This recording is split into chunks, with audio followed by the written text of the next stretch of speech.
As of now, former secretary is stable. No symptoms and the BP is 120/70.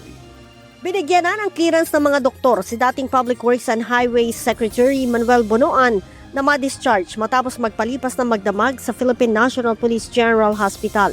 Si Bonoan ay dinala sa PNP-GH nang tumaas ang blood pressure kasunod ng pag-aresto sa kanya kahapon sa kasong graft at plunder dahil sa umano'y kaugnayan sa maanumalyang flood control projects.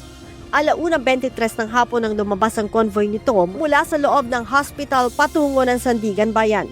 Kabilang sa convoy ang ambulansya kung saan sakay ang dating DPWH head. Bantay sarado ang convoy na nagdala sa dating kalihim sa 5th Division ng Sandigan Bayan para sa return of warrant.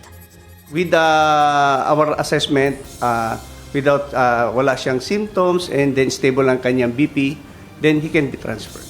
Si Bonoan ay magdamag na nanatili sa PNP-GH matapos na atakihin ng hypertension.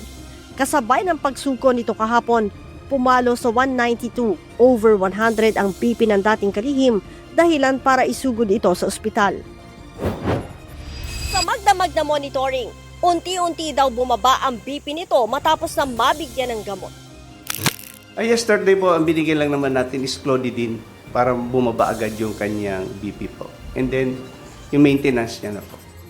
Leia Ilagan, UNTV, News and Rescue.